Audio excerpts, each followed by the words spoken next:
Hi hello guys how are you all. இன்னைக்கு ரொம்ப முக்கியமான விஷயத்தை பற்றி நம்ம பார்க்க போகிறோம். இது ஒரு பொலிட்டிக்கல் திங்கும் இதுக்கு இருக்குது. அஃப்கோர்ஸ் தமிழில் பார்த்தவங்க தெரிஞ்சிருக்கும். நீட் எக்ஸாம்ங்கிறத பற்றி அதை சுற்றி நிறையா பாலிட்டிக்ஸ் இருக்குது. பட் அடிப்படையில் நீட்டுங்கிறது வேணுமா வேணாமா? இப்போ நீட் 2025 நம்ம ஸ்டூடெண்ட்ஸ் இப்போ எக்ஸாம் எடுத்து வந்திருக்காங்க. அவங்க ஃபேஸ் பண்ண ப்ராப்ளம்ஸ் என்ன அப்படிங்கிறதெல்லாம் நியூஸில் ஆக்சுவலி ஓரளவுக்கு கவர் பண்ணுவாங்க. ஸோ நியூஸ் ரியாக்ட் பண்ணிவிட்டு and then we are gonna dive deep into what is NEET and do we really care, should we all really care about NEET அப்படிங்கிறது நம்ம ஒரு தேடலாக, ஒரு பொலிட்டிக்கல் தேடலாக நம்ம கொண்டு போவோம். First let's get to that news react segment. நேற்று சொல்லதிகாரத்தில் இதை cover பண்ணியிருந்தாங்க. ஸோ ஃபஸ்ட்டு அந்த நியூஸ் என்ன சொல்கிறது, என்னென்ன ப்ராப்ளம்ஸ் ஃபேஸ் பண்ணாங்க. நீட் தேர்வில் மாணவர்களுக்கு நெருக்கடி, திமுக எது அக்கறை எது அரசியல் அப்படின்னு சொல்லிட்டு பேசியிருக்காங்க. வாங்க let's just get into the show.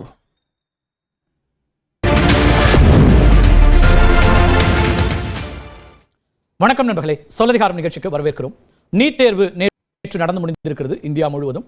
நேற்றும் நீட் தேர்வு நடைபெறுவதற்கு முன்னதாக மாணவ மாணவிகளிடம் சோதனை நடத்தியதில் ஏற்பட்ட குழப்படிகள் குறித்து பல்வேறு விமர்சனங்கள் வந்திருக்கிறது. குறிப்பாக தமிழ்நாட்டில் பல இடங்களில் மாணவர்களை சோதிக்கிற நிலையில் அந்த சோதனை என்பது அவர்களுக்கான ஒரு ட்ராமாவை ஏற்படுத்தக்கூடியதாக இருந்தது அப்படிங்கிற கருத்தை பலரும் முன்வைக்கக்கூடிய சூழலில் நீட்டோட புனிதத்தை கெடுப்பதற்காக அதிகாரிகள் சிலர் செய்த ஒரு நடவடிக்கை தான் இது என்கிற ஒரு குற்றச்சாட்டை பாஜக முன்வைக்கிறது.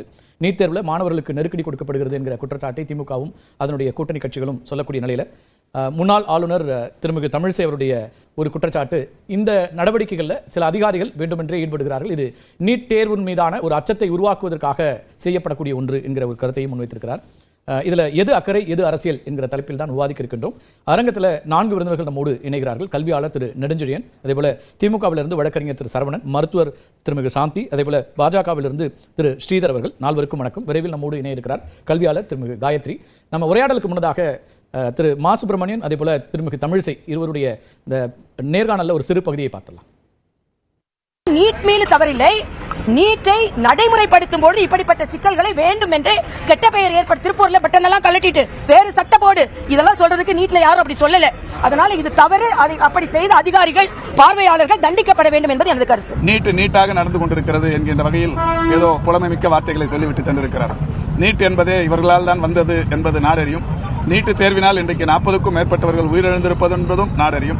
நீட்டு விலக்குக்கு மாண்புமிகு தமிழ்நாட்டின் முதலமைச்சர்கள் எடுத்துக் கொண்டிருக்கிற நடவடிக்கைகளையும் நாடறியும். என்றாலும் இன்றைக்கு மாண்புமிகு தமிழ்நாட்டின் முதலமைச்சர்களால் எடுத்து வரப்படுகிற அந்த நடவடிக்கைகளுக்கு முட்டுக்கட்டையாக ஒன்றிய அரசு இருப்பதோடு மட்டுமல்லாது அதை நியாயப்படுத்துகிற வகையிலும் பேசி தீர்வது என்பது உண்மையில் நாகரிகமான ஒன்றாக இருக்க முடியாது. கல்வியாளர்களுடைய கருத்தை முதல்ல வாங்கிக்கிறேன், அதுக்கப்புறம் தொடர்ச்சியாக பேசலாம். திரு நெடுஞ்செழியன், எப்படி பார்க்குறீங்க இந்த நீட்டுக்கான சோதனைகள் அல்லது அதுக்கான சட்டத்திட்டங்கள் எதுவான வச்சுங்க? அது இந்தியா முழுக்க ஒன்றாகத்தானே இருக்குது. அது தமிழ்நாட்டில் அப்படி ஒன்று இருக்குன்னு பார்க்கணுமா இல்லை எப்படி? இல்லை, ஃபர்ஸ்ட் வந்து இந்த பாலிசி மேக்கரோட பெர்ஸ்பெக்டிவ் வந்து அவங்க டாக்டர் மேடம் சொன்னாங்க. பட் என்ன பிரச்சனை அவங்க சொல்ல மறந்துட்டாங்கன்னா, நீட் ரிப்போர்ட்டிங் வந்து சில பேருக்கு வந்து 11 மணி கொடுக்குறாங்க. அப்போ அவங்க வந்து பயாலஜி படித்தாங்களா இல்லை பயாலஜியை பற்றி ஒரு புரிதல் உள்ளவங்க தான் இந்த மாதிரி டைமிங் கொடுக்குறாங்களாங்கிறது ஃபஸ்ட் பார்க்கணும். இது வந்து என்டிஏ வந்து கொடுக்குது. ஒரு கிராமத்தில் இருக்கிற பையன் அவன் தேர்வு நேரம் சிலருக்கு ரிப்போர்ட்டிங் 11 o'clock, சிலருக்கு ரிப்போர்ட்டிங் 11:30. அப்போ அந்த 11க்கு போகிற பையன் வந்து ரொம்ப பாவம். ஏன்னா அவன் கிராமத்துலேருந்து கிளம்பி ஏதோ ஒரு சென்டர் அவுட்லேருந்து அவன் வந்து ஒரு 11, 12, 1 அவன் வீட்டிலேருந்து 10 மணிக்கு சாப்பிட்டுருந்தானா அவன் வந்து அந்த 2 மணிக்கு பேப்பரை வாங்கி 1 மணி நேரம் தான் ஃபோக்கஸ் அண்ட் கான்சன்ட்ரேஷன். இது ஏன் இந்த கெடுபிடி? எந்த தேர்வுக்கும் இந்த கெடுபிடிகள் கிடையாது. அதே மாதிரி வந்து இப்போ நீங்கள் எழுதக்கூடிய வர்ற மாணவர் வந்து நீங்கள் வந்து வாகாபார்டர் டெரரிஸ்ட் மாதிரி செக் பண்ணுறீங்க. ஆனால் யூபிலையும் பீகார்லையும் காப்பி அடிக்க விட்டுறீங்க. இது வந்து டாக்டர் ஆனந்த் ராய் வியாபம் கேஸ் அனத் பண்ணவர் அவர் எப்படி அழகாக வந்து அவரோட எல்லா ஸ்டேட்டஸ்லையும் போட்டிருந்தாரு. இதில் வந்து என்னன்னா ஒரு டாக்டர் மாலை இதை நீங்கள் சொல்கிறதுல ஒவ்வொரு மாநிலத்திலையும் ஒரு விதமாக நடக்குதுன்னா அந்த எக்ஸிக்யூஷனில் இருக்கக்கூடிய அதிகாரிகளோட தவறுன்னு தானே பார்க்கணும், அல்லது ஏஜென்சியே தப்பா பண்ணுது? இல்லை, என்டிஏவே வந்து இப்போ நீங்கள் 11 o'clock ரிப்போர்ட்டிங் கொடுக்கக்கூடாதுன்னு சொல்கிறேன். அந்த டைமிங் ஓகே, அது எல்லாருக்கும் பொருந்தக்கூடியதாக இருக்குது. ஆனால் உத்தரப்பிரதேசத்தில் இப்படி காப்பி அடிக்க விடுறாங்க, தமிழ்நாட்டில் விடவில்லை, அல்லது வேறு மாநிலங்களில் ஸ்ட்ரிக்டாக இருக்காங்க அப்படிங்கிறது அந்தந்த அதிகாரிகள் அங்கே இருக்கக்கூடியவங்களுடைய. அதான் டாக்டர் மால்கம் சார் வந்து பழைய வைஸ் சான்சலர் வந்து முந்தையே குறிப்பிட்டிருந்தார், இந்தியா முழுவதும் லா அண்ட் ஆர்டர் ஒன்றா கொண்டு வாங்க, அதுக்கப்புறம் ஒரே தேர்வை கொண்டு வாங்க. அந்த மாதிரி ஒரு வாய்ப்பு வந்து நமக்கு உருவாகுது நம்ம கண்ட்ரியில் வாய்ப்பு இல்லை. ஆனால் இதில் குறிப்பாக வந்து கல்வி வந்து இது வந்து ஒரு வியாபாரமாக்கப்பட்ட சூழலில் குழந்தைங்க வந்து ஒரு மருத்துவ கனவோடு வரக்கூடிய குழந்தைங்களை எழுதுவதற்கு முன்னாடியே நம்ம அவங்களோட கனவுகளை சிதைக்கிறவங்க தான் மிக வருந்தத்தக்க விஷயம். இதில் வந்து நீட்டு வந்து வேணுங்கிறது பேசிக்கலி வந்து சரியான ஒரு விஷயம். முதல்ல இந்தியாவில் லா அண்ட் ஆர்டர் ஒன்றா இருக்குங்க, அப்புறம் ஒரே எக்ஸாமில் வைக்கலாம் அப்படிங்கிறது வெரி வெரி ரொம்ப மனசை உழுக்கிற ஒரு விஷயம் தான், உரைக்கிற ஒரு விஷயம். நிறைய பேருக்கு உரைக்குமா இல்லையான்னு தெரியல. இவங்க கொண்டு நம்ம அவங்களோட கனவுகளை சிதைக்கிறவங்க தான் மிக வருந்தத்தக்க விஷயம். இதுல வந்து நீட் வந்து வேணுங்கிறது பேசிக்கலி வந்து இவங்க கொண்டு வந்த பர்பஸ் எல்லாமே டிஃபீட் ஆயிடுச்சு.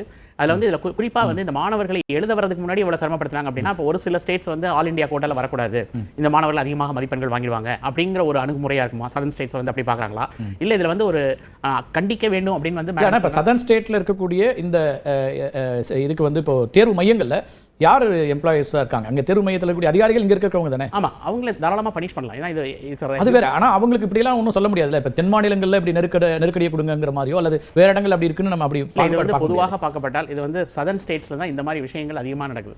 நார்த்தன் ஸ்டேட்ஸ்ல நமக்கு அதிகமாக ரிப்போர்ட் ஆகல. அப்ப நீங்க வந்து அந்த இடத்துல என்ன நடந்தாலும் ரிப்போர்ட் ஆகுது இல்ல. நம்ம ஸ்டேட்ஸ்ல வந்து நமக்கு இதெல்லாம் நடக்குது அப்படின்னு நம்ம ரிப்போர்ட் பண்றோம், நம்ம வாய்ஸ் ரைஸ் பண்றோம். அங்க வாய்ஸ் ரைஸ் பண்றாங்களா இல்ல நடக்கலையாங்கிறதுக்கு நமக்கு எந்த ஒரு சான்றிதழும் கிடையாது. ஆனா இதுல வந்து கல்விக்கு எழுத வரக்கூடிய குழந்தைங்களை வந்து நம்ம வந்து இந்த மாதிரி ஒரு எழுதுறதுக்கு முன்னாடியே அவங்களுக்கு தண்டனை கொடுக்குற மாதிரி வந்து அவங்கள சைக்காலஜிக்கலி ஒரு 17 வயசு குழந்தைய வந்து புரிஞ்சுக்க தெரியல அப்படின்னா அந்த தேர்வு வந்து உண்மையிலேயே அது தேவையா? அந்த தேர்வோட பர்பஸ் எல்லாமே வந்து நம்ம ரீவிசிட் பண்ண வேண்டிய ஒரு காலத்தின் கட்டாயத்தில். Okay okay. சாந்தி டாக்டர் எப்படி பார்க்குறீங்க இந்த பரிசோதனை? இதெல்லாம் வந்து ஒரு எல்லா தேர்வுகளையும் இருக்கக்கூடிய ஒன்று தானே.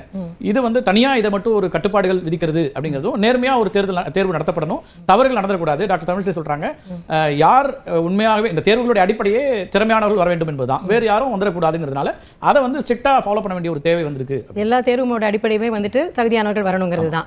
இது மாதிரி நிறைய தேர்வு நடக்குது, இது ஒரு தேர்வு மட்டும் கிடையாது. ஆனா சார் சொன்ன மாதிரி இப்போ ஒரு ஹைப் கொடுக்குறாங்க நேஷனல் டெஸ்டிங் ஏஜென்சி, நாங்க தான் ரொம்ப பர்ஃபெக்ட்டா நடத்துறோம் அப்படிங்கிற மாதிரி ஒரு சீன் காமிக்கிறது. அதோட அடிப்படை தான் இப்போ எல்லா எக்ஸாமுக்கும் நீங்க வந்துட்டு 2 மணிக்கு தேர்வுன்னா 1 o'clock எல்லாரும் உள்ள வாங்க. டாக்டர் வந்தானே பழக ஆரம்பிச்சிட்டாங்க. Very good doctor. தேர்வு நடத்தப்படணும், தவறுகள் நடத்தக்கூடாது. டாக்டர் தமிழிசை சொல்றாங்க யார் உண்மையாகவே இந்த தேர்வுகளுடைய அடிப்படையே திறமையானவர்கள் வர வேண்டும் என்பதுதான், வேறு யாரும் வந்துடக்கூடாதுங்கிறதுனால அதை வந்து ஸ்ட்ரிக்டா ஃபாலோ பண்ண வேண்டிய ஒரு தேவை வந்திருக்கு. எல்லா தேர்வோட அடிப்படையுமே வந்துட்டு தகுதியானவர்கள் வரணுங்கிறது தான். இது மாதிரி நிறைய தேர்வு நடக்குது, இது ஒரு தேர்வு மட்டும் கிடையாது. ஆனா சார் சொன்ன மாதிரி இப்போ ஒரு ஹைப் கொடுக்குறாங்க நேஷனல் டெஸ்டிங் ஏஜென்சி, நாங்க தான் ரொம்ப பர்ஃபெக்ட்டா நடத்துறோம் அப்படிங்கிற மாதிரி ஒரு சீன் காமிக்கிறது. அதோட அடிப்படை தான் இப்போ எல்லா எக்ஸாமுக்கும் நீங்க வந்துட்டு 2 மணிக்கு தேர்வுன்னா 1 o'clock எல்லாரும் உள்ள வாங்கன்னு சொன்னா முடிஞ்சு போச்சு. அப்படி இல்லாம இத்தனை மணிக்கு இத்தனை பேர் வாங்க, அத்தனை மணிக்கு அத்தனை பேர் வாங்கன்னு சொல்லும் பொழுது அந்த தேர்வு மையத்தில் இருக்கிற அதிகாரிகளே டென்ஷன் ஆறாங்க. நீ வந்து ஒரு 5 நிமிஷத்துக்கு முன்னாடி வரணும் அப்படின்னு சொல்றதுக்கும் 4 நிமிஷம் 50 செகண்டுக்கு வரணும் அப்படின்னு சொல்லி இன்ஸ்ட்ரக்ஷன் வந்து அவங்க என்ன பண்ணுவாங்க, ஐயோ நம்ம ஏதாவது பண்ண நம்ம வேலை போயிடும் போல நமக்கு ஏதோ பிரச்சனைன்ற மாதிரி. சோ அது எப்படி சொல்றாங்க அப்படிங்கறது பொறுத்து ஒட்டுமொத்தமாக இது வந்து தேவையில்லாம பண்றது கட்டாயமாக மன ரீதியா குழந்தைகளை பாதிக்கும். இதை தவிர்ப்பதற்கான எந்த விதமான நடவடிக்கையும் அரசு எடுக்க முயற்சியே பண்ணல. நேஷனல் டெஸ்டிங் ஏஜென்சி வந்து மன ரீதியான ஒரு ஆரோக்கியத்தோட ஒரு குழந்தைங்க உள்ள போகணுங்கிறத பார்க்கல. அதே நேரம் மே மாசம் எக்ஸாம் வைக்கிறாங்க, வெயில முடியெல்லாம் அவுத்து போட்டுட்டு வேர்த்து போகும்போது எவ்வளவு டீஹைட்ரேஷன் வரும். நீங்க பல மணி நேரத்துக்கு உள்ள போனாங்கன்னா அவங்க உள்ள போகும்போது மருத்துவ ரீதியா பார்த்தாலேயே நீர்ச்சத்து இல்லாம உப்பு சத்து இல்லாம தான் போய் உட்காராங்க. அவங்களுக்கு எந்த விதமான டாய்லெட் ஃபெசிலிட்டியோ தண்ணி கொடுக்கிறது எதுவுமே கிடையாது. உள்ள போனா போறோம் அப்படியே ஒரு அலர்ட்ல வச்சிட்டு இருக்கிறது ரொம்ப மோசமான ஒரு போக்கு, தவிர்க்கப்பட வேண்டிய ஒன்று. ஓகே பேசலாம். பட் ஆனா இந்த தேர்வுகளுக்கு வரக்கூடிய எண்ணிக்கையும் கூட்டிட்டே இருக்காங்க. அதுக்கு காரணம் வந்து வியாபாரமயம். என்னன்னா இப்ப 15,000 இருந்துச்சு டெஸ்டிங் ஆரம்பிக்கும் பொழுது 2016 17 1.5 லட்சம் பேர் தமிழ்நாட்டுல 15 இல்ல அந்த 15 லட்சம் வந்து 15,000 இல்ல 15 2016 17 15 லட்சம் வந்து இப்ப இன்னைக்கு 25 லட்சம் வரைக்கும் இந்தியாவுக்கு இன்னைக்கு 25 லட்சம் இருக்கு. ஏன் வந்துக்குன்னா இது வியாபாரம், காசு வேணும், இது ஃபுல்லா அதுதான். இப்ப ஏன்னா உச்சவரம்புன்னு வயது உச்சவரம்புன்னு ஒன்று இருக்கு, அது கிடையாது. 50 வயசு ஆளு 60 வயசுல இருக்கிறவர் தேர்வு எத்தனை வயசு வேணாலும் எழுதலாம், எத்தனை முறை வேண்டுமானாலும் எழுதலாம். அப்ப 15 லட்சம்ங்கிறது 25 லட்சமா தான் ஆகும். அடுத்து எம்பிபிஎஸ்க்கு மட்டும் இருந்த ஒரு தேர்வு ஆயுஷ் கொண்டு வந்தாங்க, அதுக்கப்புறம் செவிலியர் படிப்பு கொண்டு வந்தாங்க. இப்ப 10 நாள் முன்னாடி பாத்தீங்கன்னா துணை மருத்துவ படிப்பு, பிசியோதெரபி உள்ளிட்ட ரேடியோ தெரபி 2-3 இது வராங்க. ஆக பல படிப்புகளுக்கு இந்த தேர்வு வரும் பொழுது இது அதிக முக்கியத்துவம் பயங்கர கன்ஜெஷன் ஆகுது. ஏன் துணை மருத்துவ படிப்புகளுக்கு தனியா ஒரு தேர்வு வச்சா என்ன, மாநில அரசின் கட்டுப்பாட்டில் உள்ள இடங்களுக்கு மாநில அரசு தேர்வு வைத்துக்கிறதுக்கு அலோ பண்ணா என்ன, உங்களுக்கு என்ன கஷ்டம், எல்லாமே நான் தான் பண்ணுவேன் ஏன் பண்றீங்க, அதுதான் பிரச்சனை. இப்ப அது அந்த கூட்டாட்சி கிடையாது. ஆனா இன்னொரு பக்கம் மாணவர்களும் ஆர்வமா போய் தேர்வு எழுதக்கூடியதானே இப்ப அவங்க சொல்றாங்க. தமிழ்நாட்டுல 1.5 லட்சம் பேர் நீங்க தேர்வு எழுதுறாங்க. மாணவர்கள் வேற வழியே கிடையாது. நீங்க என்ன ஆப்ஷன் கொடுத்தீங்க? இப்ப நான் வந்து மாநில அரசின் கட்டுப்பாட்டில் உள்ள இடங்களுக்கு தனியா வந்து மாநில அரசே பாத்துக்கோன்னு சொன்னோம்னா அந்த எய்ம் இருக்கிறவங்க அவங்க அதை மட்டும் தான் அட்டெண்ட் பண்ணுவாங்க. துணை மருத்துவ படிப்பு மட்டும் தான் வேணும், நான் பிசியோதெரபி தான் பண்ணணும், நர்சிங் தான் படிக்கணும்னு நினைக்கிறவங்க தனியா எக்ஸாம் எழுதுவாங்க. எல்லாத்துக்கும் ஒரே எக்ஸாம் சொல்லிட்டு வயது உச்சவரம்பு கிடையாது. இப்ப பாத்து எந்த படிப்புக்கு வயது உச்சவரம்பு இல்லாம இருக்கு. எக்ஸாம்ஷன்ஸ் ஆனா இருக்கு டாக்டர், நீங்க வயது உச்சவரம்பு இல்ல, ஆனா அது மாதிரி எவ்வளவு பேர் எழுதுறாங்க, நீங்க ஏதாவது டேட்டா இருக்கா? இப்ப வந்து 30 வயதுக்கு மேலானவர்கள் இத்தனை பேர் வராங்க. 50 வயசு 60 வயசு எழுதுறவங்க நீங்க வந்து கம்மியா இருக்கலாம் நீங்க நினைக்கலாம். ஆனா 28 29 30 நடந்துட்டே இருக்கும். இப்ப 25 வந்து ஏற்கனவே கட் ஆஃப் இருந்தது, நேஷனல் டெஸ்டிங் ஏஜென்சி வச்சிருந்தாங்க. 25 னா அதிகபட்சம் ஒரு 5 வாட்டி அட்டெண்ட் பண்ணுவாங்க. எல்லா படிப்புகளுக்கும் அந்த மாதிரி இருக்கு. நீங்க இது மட்டும் ஏன் வித்தியாசம் பண்றீங்கன்னா நிறைய பேர் ஆர்வமா வராங்க, அதை பயன்படுத்தி நீங்க காசு பண்ணணும் அப்படிங்கறதானே ஒழிய வேற ஒண்ணும் கிடையாது. அது மாதிரி இன்னொன்னு மையப்படுத்து, ஃபுல்லா சென்ட்ரலைஸ், எல்லாத்தையும் நான் தான் பண்ணுவேன். இப்ப நமக்கு வந்து 5000க்கு மேற்பட்ட இடங்கள் தமிழ்நாட்டுல இருக்கு. அதுக்கு தமிழக இடங்கள் எங்க தமிழக அரசே பண்ணலாம்ல. அதே மாதிரி கிட்டத்தட்ட 50,000 இடங்கள் அரசாங்கத்துல இருக்கு. ஏகப்பட்ட ஸ்டேட் இருக்கு. அந்தந்த ஸ்டேட் அவங்க நடத்திப்பாங்களே, அவங்களுக்கு வேணாம்னா அவங்க நீட் எக்ஸாம் அலோ பண்ணிக்கலாம். இது வேணும் செய்யப்பட்ட ஒரு விஷயமா தான் பார்க்கிறோம். ஓகே பேசலாம். ஸ்ரீதர், இவ்வளவு குழப்பங்கள் ஒவ்வொரு ஆண்டு வருதுன்னா நேஷனல் டெஸ்டிங் ஏஜென்சி இதை தவிர்க்க முடியாதா? இது வந்து அதிகாரிகள் உள்ளூர்ல இருக்கிறவங்க தான் பண்றாங்கன்னு எப்படி நம்ம சுருக்க முடியும்? அப்ப அந்த அதிகாரிகள் மேல நடவடிக்கை எடுக்க வேண்டியது அவங்க தானே. அதாவது இதுல நீங்க கேள்வியே அரசியலா அக்கறையான்னு துரதிர்ஷ்டவசமாக தமிழகம் மட்டும்தான் அதிகமாக சொல்ல போனால் இதை வந்து அரசியல் படுது, நீட்டே வேணான்னு சொல்லிட்டு அப்புறம் இப்போ நீட்டில் இருக்கிற கட்டுப்பாடு வேணாம் அப்படி. நான் வர்றதுக்கு முன்னாடி உண்மையிலே இந்த விஷயமாக ஒரு இலவசமாக சேவை மையத்தை பயிற்சி கொடுத்துட்டு இருக்காரு ஒரு சேவை நோக்கில் நண்பர் சந்திரசேகரன் அவர்கிட்ட நான் கேட்டேன். இப்போ அவர் சொன்னார், நாங்கள் இலவசமாக கொடுக்கும்போதே பயிற்சி கொடுக்கும்போது அரசு பள்ளி மாணவர்களுக்கு தான் குறிப்பாக கொடுக்குறோம். அதில் வகுப்புகளுக்கு பாடங்களுக்கு எவ்வளோ முக்கியத்துவம் கொடுக்குறோமோ அதே மாதிரி கடந்த ஒரு மாதமாக இந்த தேர்தல் அன்றைக்கு எப்படி நம்ம எதிர்கொள்ள போகிறோம், அந்த தேர்தல் அன்றைக்கான மனநிலை தயாரிப்பு எப்படி, அதுக்கு 3 மணி நேரத்துக்கு முன்னாடி அரசாங்கம் சொல்கிறது 3 மணி நேரம் இல்லை, அரசாங்கம் 1.5 மணி நேரம் சொன்னால் கூட நீங்கள் 3 மணி நேரத்துக்கு முன்னாடி போங்க.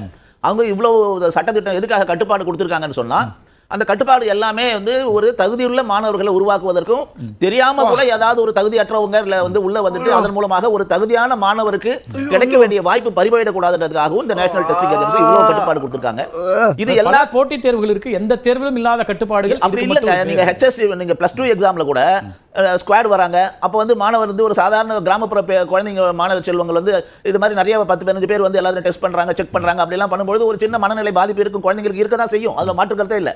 ஆனா நான் அதுதான் சொல்றேன், இந்த பயிற்சி மாணவர்கள் மேல இருக்கிற உண்மையான அக்கறை இருந்தா இந்த மாணவர்களுக்கு முறையான பயிற்சி கொடுக்கணும்ன்றதானே தவிர இது பயிற்சி கொடுப்போம். நம்ம என்ன சொல்றோம்னா, இப்போ நீங்க தொடர் அதாவது உள்ள போகும்போது இருக்கக்கூடிய என்ட்ரி இருக்குல்ல, இப்போ நீங்க வந்து ஸ்குவாட் வர்றது வேற, என்ட்ரி லெவல்ல காதுல டார்ச் அடிச்சு பாக்குறது, அதுதாங்க அல்லது திருகாணியை கழட்டி பாக்குறது. கார்த்திகை ஒரே ஒரு விஷயம், இந்த காதுல இருக்கிற சிறிய பட்டனை விட பாதி அளவுல இருக்கிற மைக்ரோ சிப்ஸ் மைக்ரோஃபோன்லாம் இப்போ வந்திருக்குது. காதுக்குள்ளார நம்ம வச்சுட்டு போனா கூட தெரியாது, ஆனா அது இன்ஸ்ட்ரக்ஷன் கொடுத்தா எழுத முடியும். இதெல்லாம் இருக்கு.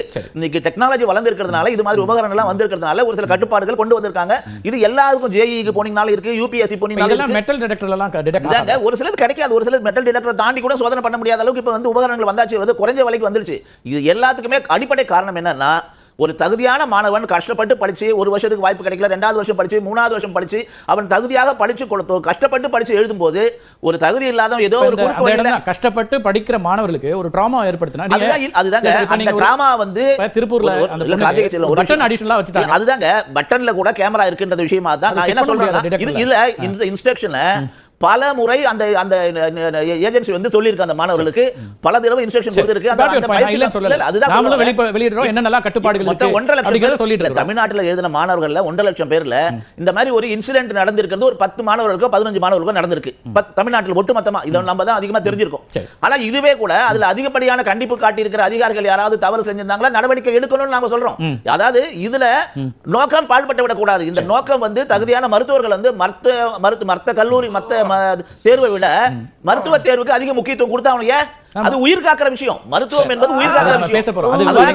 அதனால தான் தேர்வுகள் எல்லாம் இல்லாமல் தான் நான் தனிப்பட்ட முறையில் யாரையுமே சொல்ல மாட்டேன், ஆகச்சிறந்த மருத்துவராக நம்ம முன்னாள் ஆளுநர் வந்திருக்காங்க. அதனால நம்ம வந்து இந்த தேர்வுனால தான் தகுதி வாய்ந்த மருத்துவர் வர போறாங்க தமிழிசை அவர்களும் அல்லது இன்னும் பலரும் வந்திருக்காங்க. இதுல பேசுவோம், நீட் குறித்து நாம நிறைய பேசியிருக்கோம். நீட் யாரு கொண்டு வந்தது எல்லாம் நடைமுறையில் எனக்கு ஒரே சிக்கல் தான் தெரிஞ்சு. நீங்க சொல்லக்கூடிய ஆர்குமெண்ட் எல்லாம் சரிதான், தகுதி வாய்ந்தவர்கள் உள்ள வரணும், அதுக்காக வைக்கிறோம். அப்புறம் இதை பத்தி பல முறை கட்டுப்பாடுகள் எல்லாம் சொல்லியாச்சு, அவங்க அதுபடி வரலன்னா அது யார் பொறுப்புன்னு கேக்குறீங்க. இல்ல இல்ல, மாணவர்களுக்கு இன்னும் கொஞ்சம் புரிய வச்சிருக்கணும், பேரண்ட்ஸ்ங்களும் அந்த நேஷனல் டெஸ்டிங் ஏஜென்சியும் சரி, அந்த பயிற்சி மையமும் சரி. ஏன்னா பயிற்சி மையமே வேணாங்கிறத இங்க ரெண்டா முதல்ல இருக்கட்டும். 1.5 கோடி ரூபாய் செலவு பண்ணாதான் அந்த மருத்துவம் இருந்த இடத்துல இப்ப 1 லட்சம் ரூபாய்க்கு கூட அந்த மருத்துவம் கிடைக்குமே. நீங்க இப்போ லீகலா 1.5 கோடி நீங்க அரசாங்க கல்லூரியில சேருவதற்காக நீங்க சேரும்போது செலவு பண்றது மொத்தமே 1 லட்சம் ரூபாய் டிகிரி முடிக்க முடியும். ஆகையால இது ஏழை குழந்தைகளுக்கு ஒரு வரப்பிரசாதமான விஷயம். அதெல்லாம் மறுக்கல, நம்ம அதை பத்தி விவாதிப்போம். மாணவர்களுக்கு ஒரு புரிதலை ஏற்படுத்தணும். ஏழை பிள்ளைகளுக்கு அது எப்படி கிடைக்குதுங்கறத நம்ம விவாதிப்போம். எவ்வளவு பேர் கிடைக்குது டேட்டா வச்சு பேசுவோம். இதுல தேவையில்லாம அரசியலை ஏற்படுத்துறது தான் பிரச்சனையே தவிர இது சாதாரணமாக இருக்கிற நடைமுறை. ஒரு சில கண்டிப்பா காட்டுகிற அதிகாரிகள் நிச்சயமாக தவறு செய்தாலும் நடவடிக்கை எடுக்கணும். ரைட், அதை நம்ம ஜஸ்டிஃபை பண்ணக்கூடாது. இன்னைக்கு வந்து பிள்ளைகள் எல்லாம் தயாரா வரணும் அப்படி இல்ல. நீங்க காட்சிகள் எல்லாம் பார்த்திருப்பீங்க. நான் தமிழ்நாட்டில் மட்டும் இது இல்லை, ஏன்னா நீங்க எல்லாம் தொடர்ச்சியா தமிழ்நாடு சொல்றதுனால இன்னைக்கு வந்திருக்கிற ஹிந்து ரிப்போர்ட் சொல்றேன். கல்புர்கியில என்ன நடந்திருக்கு, போராட்டம் நடந்திருக்கு அப்படிங்கலாம் நீங்களும் பார்த்திருக்கீங்க. தமிழ்நாட்டுக்கு வெளியே கல்புர்கியில பூணூல கட்ட சொல்லி ஒரு மாணவர் சொல்லி எதை கேட்றாங்கன்னு எதிர்ப்பு போராட்டம் நடக்குது. உள்ளாடே கட்ட சொன்னாங்க சார், அதெல்லாம் கேவலமான விஷயம் சார். இது எல்லாரையும் கண்டிக்கிறோம்ன்றோம், எல்லாரும் தவறுன்றோம். அதிகாரிகள் ஒரு குறிப்பிட்ட அதிகாரி ஒரு 20 லட்சம் அதிகாரிகளை நியமிக்கிறது நீங்க தானே, நேஷனல் டெஸ்டிங் ஏஜென்சி தானே. அந்த தவறு என்று சொல்றோம். அந்த தவறு பொறுப்பான ஏஜென்சி தானே எடுக்கும். அந்த அதிகாரிகள் மேல நிச்சயமா கடுமையான நடவடிக்கை எடுக்கணும், அது தவறுமே இல்ல. ஆனா அதற்காக நீட்டே வேணாம், அது கட்டுப்பாடே வேணாம், எல்லாத்தையும் திறந்து விட்டுறணும்னு சொல்றது ஏத்துக்க முடியாது. பேசலாம். காயத்ரி அவர்கள் நினைச்சிருக்காங்க, பேசலாம். முன்னாடி சரவணன், இப்ப கட்டுப்பாடுகள் அப்படிங்கிறத பலமுறை ஏஜென்சி சொல்லுது, அதை செயல்படுத்த வேண்டியதும் கடமைதான். ஆனால் தவறு செய்கிற அதிகாரிகளை நியாயப்படுத்தல, தப்பு தான், அதை நடவடிக்கை எடுக்கணும். இதை வச்சுக்கிட்டே நீட்டே வேணாம்னு சொல்றது எந்த விதத்தில் நியாயம்னு கேள்விக்கிறேன். அதாவது there is a method in this madness என்று சொல்லலாம். இது வந்து ஒரு திட்டமிட்டு, அதாவது கிராமப்புற ஏழை எளிய மாணவர்கள் அவங்க வந்து டெரரைஸ் பண்ணுறாங்க. அவங்கள இது வந்து இன்னைக்கு நீங்க பேட்டியை எல்லாருக்கும் தானே பண்றாங்க, இந்தியா முழுக்க அது நடக்குது, ஒரே விதமான சோதனை தானே. இல்ல அதேதான். அதாவது இப்போ இந்த மாதிரி ஒரு அழுத்தத்தை வரும்போது யார் ஈஸியா இன்டிமிடேட் ஆவாங்க? ஒரு எக்ஸ்போஷர் இல்லாதவங்க, ஒரு பின்புலம் இல்லாம வரவங்க, இவங்க தான் இதான். இவங்களுடைய நோக்கம் என்ன அப்படின்னா, சாதாரணமானவர்கள் சாமானியர்கள் வந்து மருத்துவர் ஆகக்கூடாது. அதுக்கு தான் நீட் கொண்டு வந்தாங்க. நீட் கொண்டு வந்து இப்போ இத்தனை பேர் எழுதுறாங்க, எக்ஸாம் எழுதுறாங்கன்னா அவங்கள டெரரைஸ் பண்ணணும். அந்த கேள்வி தான் வைக்கிறாங்க. திரும்ப தமிழிசை என்ன சொல்றாங்கன்னா, நீட்டை எதிர்க்கக்கூடிய தமிழ்நாட்டில் தான் ஒவ்வொரு ஆண்டும் நீட் எழுதுவதற்காக வரக்கூடிய மாணவர்கள் எண்ணிக்கை கூடுது. அதுதான் அருமையா பதில் சொன்னாங்களே, வர வழி இல்லையே. அப்போ அதுதான் அந்த ஆர்வம். நீ என்ன தடை போட்டாலும் தமிழ்நாட்டு மாணவர்கள் வந்து நான் மருத்துவராக வேண்டும், எனக்கு கல்விதான் வந்து எனக்கு வாழ்க்கையில உயரத்தை கொடுக்கும் அப்படின்ற அடிப்படையில் எல்லா தடைகளையுமே உடைத்து, என்ன தடை போட்டாலும் அந்த தடையை உடைத்து என்னால் முயற்சி செய்து முன்னேற முடியும்ன்ற நோக்கில் வந்துட்டு இருக்காங்க. அதை வந்து நம்ம நீட்டுக்கான ஒரு சான்றிதழாக எடுத்துக்க முடியாது, எடுத்துக்க கூடாது. அது வந்து அபத்தமானது. அப்படி யார் பேசினாலும் அது அபத்தமானது. இப்போ நேஷனல் டெஸ்டிங் ஏஜென்சியை பத்தி பேசுறோம்.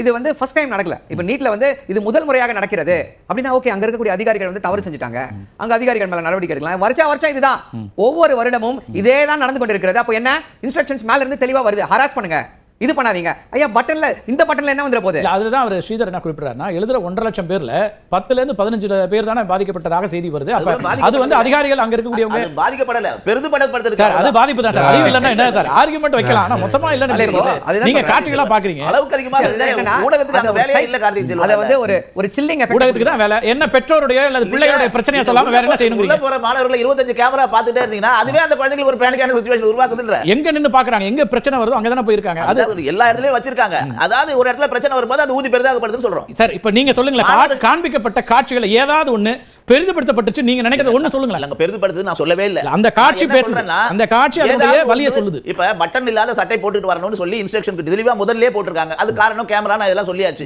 இப்ப அது வந்து அந்த குழந்தைக்கு புரிய வச்சிருக்க வேண்டியது யாருடைய தவறு? அதுதான் சொல்றேன், மாணவர்கள் மேல அக்கறை உள்ள பெற்றோர்களுக்கும் இருக்கு. ரெண்டாவது சொன்னாங்க எப்படியாவது கஷ்டப்பட்டு நான் என்ன கேக்குறேன் உங்கள்ட்ட, நான் என்ன ஆமா படிப்பாதான் இல்ல அதுதான் சொல்றேன். எது வேணும்ன்றது அவங்களோட விருப்பம் சார். அதுதாங்க சொல்றோம். அந்த குழந்தைகளுக்கு நீங்க 1.5 கோடி ரூபாய் செலவு பண்ணி படிக்கிறத விட வெறும் 1 லட்சம் ரூபாயில கிடைக்கிறதுக்கு அது அப்படி இல்லங்கிறது நம்ம ரெண்டா பேசுவோம். அது இருக்காங்கிறது நீங்க விவாதிப்போம். எதுக்காக இந்த மருத்துவ நீட்ட பத்தியான இவ்வளவு அரசியல்? ஏன்னா அவர் சரவணன் என்ன சொல்றாரு, வாய்ப்பு மறுக்கப்படுது சரவணன் ஆர்குமெண்ட் வைக்கிறேன். அதுக்கு வரேன். ஆனா அதுக்கு முன்னாடி நீங்க வந்து இந்த பிள்ளைகளுக்கு இந்த உத்தரவுலாம் நம்ம போறோம் இல்லையா, இதெல்லாம் செய்யணும், கட்டுப்பாடு சொல்றாங்க, தேர்வு எழுத வர நீ தானே செய்யணும்னு இருக்கீங்க. ரைட்டு, முதல் ஆண்டுல இந்த சிக்கல் வருது, 2வது ஆண்டுல வருது. அப்ப நேஷனல் டெஸ்டிங் ஏஜென்சி குறைஞ்சபட்சமாக இதை நிவர்த்தி பண்றதுக்கு நாம எப்படி எக்யூப் ஆகலாம் அப்படின்னு என்னைக்காவது யோசிச்சிருக்கா? எவ்வளவு ஃபீஸ் வாங்குறாங்க, எவ்வளவு பெரிய ஒரு கட்டமைப்புல தேர்வு நடத்துறீங்க. அப்ப தேர்வு நடத்தக்கூடிய ஒரு ஏஜென்சி இதை மானிட்டர் பண்ண முடியாதா? நம்ம என்ன இன்னைக்கு பாகிஸ்தானோட சண்டைக்கா போறோம் அப்படின்னு அவர் கேட்கிறார். நேஷனல் டெஸ்டிங் ஏஜென்சி தனிப்பட்ட ஒரு அமைப்பு, ஒரு தரமான தேர்தல் நடத்துவதற்காக உறுதி செய்யப்படுகிற ஒரு ஏஜென்சி. ஆனா அதுல கடுமையான கட்டுப்பாடுகள் இருக்குது. அது குழந்தைகளுடைய கட்டுப்பாட்டை அல்லது தவறு நிகழாமல் தடுப்பதை ஏன் ஒரு பக்கம் மட்டுமே ஃபிக்ஸ் பண்றீங்க? நீங்க அதை ஈஸியா பாராளுமன்றத்துல அது ஃபிக்ஸ் ஆயிருக்கு. நேஷனல் டெஸ்டிங் ஏஜென்சியோட ஒரு கடமை 25% வந்து ட்ரெய்னிங் கொடுக்கணும் ஸ்டூடண்ட்க்கு. யாருடைய தவறுன்னு கேக்குறீங்க? யார் நேஷனல் டெஸ்டிங் ஏஜென்சியோட தவறு? அதுக்கு ஒரு பொறுப்பு இருக்கு. வெறும் ஃபீஸ் வாங்குறது கிடையாது, ஒரு பிரைவேட் ஏஜென்சி கிடையாது, கவர்மெண்டோட ஏஜென்சி. ட்ரெய்னிங் பண்ணனும் உங்களுக்கு. ரைட், பேசுவோம். காயத்ரிட்டே முதல்ல சரியான பயிற்சி கொடுக்கணும், மனதளவுல பயிற்சி கொடுக்கணும்ன்றது முக்கியம். சரண் உங்கள்ட்ட பேசி தான் போறேன். எஸ் சொல்லுங்க. இப்போ பூனைக்குட்டி வெளியே வந்து விட்டது அப்படின்னு சொல்லலாம். அருமையான ஒரு கருத்தை முன்வைத்திருக்கிறார். இதை வந்து எல்லாரும் நம்ம ஐ திங்க் பப்ளிஷ் பண்ணணும். மருத்துவ படிப்பு மட்டும் தான் ஒரே படிப்பா, வேற படிப்பே இல்லையா? அப்படி சொல்லவே இல்ல. அப்படிதான் சார் நீங்க சொன்னீங்க. நீங்க ரீவைண்ட் பண்ணி பாருங்க, நீங்க ரீவைண்ட் பண்ணி பாருங்க. இதுதான் பாஜக ஆர்எஸ்எஸ் சித்தாந்தம். 1 லட்சம் பேர் ஏன் வந்தாங்கன்னா எல்லாரும் டாக்டர் ஆகணும்னு நினைக்கிறாங்க, அதனால வந்தாங்கன்னு சொல்றாங்கல்ல, அது தவறுன்ற. நான் என்ன சொல்ல வந்தேன்னா, மாணவர்களுக்கு நல்லா எல்லா விதமான உரிமையை கொடுக்கணும், வசதியை ஏற்படுத்தி கொடுக்கணும். 1.5 லட்சம் பேர் இல்ல சார், 15 லட்சம் பேர் கூட நான் விரும்பலாம் சார். நீட் வருவதற்கு முன்னாடி ஏழை மாணவர்கள், அரசாங்க மாணவர்கள் எத்தனை பேர் படிச்சாங்கன்னு வெள்ளை அறிக்கை கொடுக்கணும். டேட்டா பேசணும். நீட் வருவதற்கு முன்னாடி மருத்துவ படிப்பு படிச்சாங்கன்றத வெள்ளை அறிக்கையாக எவ்வளவு இடங்கள் இருந்துச்சு, எவ்வளவு பேர் படிச்சாங்க, எல்லா டேட்டா. ஆர்எஸ்எஸ் உடைய நோக்கம் இதுதான். ஒடுக்கப்பட்ட தாழ்த்தப்பட்ட இந்துக்களுக்கு எதுவும் கிடைக்க கூடாது, உயர் ஜாதி இந்துக்களுக்கு மட்டும் தான் எல்லாம் கிடைக்கணும். அவங்க மட்டும் படிச்சு நல்லா இருக்கணும். மத்தவங்க வந்து உள்ள வராங்க. நீங்க பேசும்போது ஆர்எஸ்எஸ் பத்தி வியாபாரம் பண்றீங்க, தனியார் கல்லூரிக்கு ஆதரவா திமுக போராடுது, இல்ல ஏழை மருத்துவமனைகளை புரிந்து கொண்டிருக்காங்க. இப்ப ஆர்எஸ்எஸ் பத்தி ஏன் பேசுறேன்னு சொல்லி கேக்குறாரு. என்டிஏ உடைய சேர்மன் பிரதீப் குமார் ஜோஷின்னு ஒருத்தர் இருந்தாரு. அவர் யார் அப்படின்னா ஆர்எஸ்எஸ் பிரச்சாரக். அவர் என்டிஏல அந்த சுப்ரீம் கோர்ட்ல கேஸ் லீக் ஆகும்போது அப்போ வந்து குற்றச்சாட்டு எழும்புது. யார் இதோட சேர்மன் அப்படின்னு பார்த்தா அவர் ஆர்எஸ்எஸ் காரரு. இதுக்கு முன்னாடி எம்பிஎஸ்சி மத்திய பிரதேஷ் பப்ளிக் சர்வீஸ் கமிஷன்ல அவர் இருக்கும் பொழுது ஏகப்பட்ட குற்றச்சாட்டுகள் வந்துச்சு. அவர் ஆர்எஸ்எஸ் உடைய தொடர்பு இருக்கக்கூடிய ஒரே காரணத்தால அவர் என்டிஏக்கு போறாங்க. இந்த மாதிரி பல குற்றச்சாட்டுகள். என்டிஏன்றதே is opaque organization, it is an incompetent organization. அதுக்கு வந்து இந்த தேர்வு நடத்துவதற்கு எந்த விதமான ஒரு திறமையும் கிடையாது. ரைட், பேசும். முதல் கட்ட எடுத்துக்கிறேன். காயத்ரி இணைஞ்சிருக்காங்க. காயத்ரி, இந்த தேர்வுல வரக்கூடிய குழப்பங்கள் அப்படிங்கறத முதல்ல பேசுவோம். அதுக்கு பிறகு ஏன்னா நீட் பற்றி நிறைய விவாதிச்சிருக்கோம். பட் இந்த குழப்பங்களை ஒரு ஏஜென்சி சரி செய்யவே முடியாதா? கண்டிப்பா சரி செய்ய முடியும் சார். இப்பயும் சரி பண்ணிக்கிட்டே இருக்காங்க அப்படிங்கறது தெரியும்.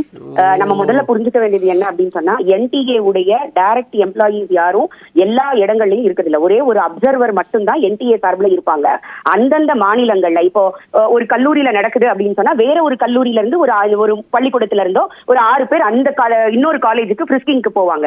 சோ இது எல்லாமே இப்ப தமிழகம் அப்படின்னா தமிழகத்தில் உள்ள ஆசிரியர்கள், தமிழகத்தில் அது ஸ்கூலா இருக்கலாம், காலேஜா இருக்கலாம், இல்ல வேற நிறுவனங்களா இருக்கலாம், எல்லாமே அரசு சார்ந்து இருக்கக்கூடிய நம்ம தமிழ்நாட்டுல இருக்கக்கூடிய அப்படின்னு கூட நம்ம எடுத்துக்கலாம்னு வச்சுக்கோங்களேன். அப்போ இங்க அந்த குழப்பங்கள் வருது. எனக்கு தெரிஞ்சு சென்னையில கடந்த வருஷம் 7 கல்லூரிகள் நடந்த இடத்துல இந்த வருஷம் அந்த 7 கல்லூரியில கம்ப்ளைண்ட் போய் இந்த வருஷம் அந்த கல்லூரிகளுக்கு அனுமதி கொடுக்கல.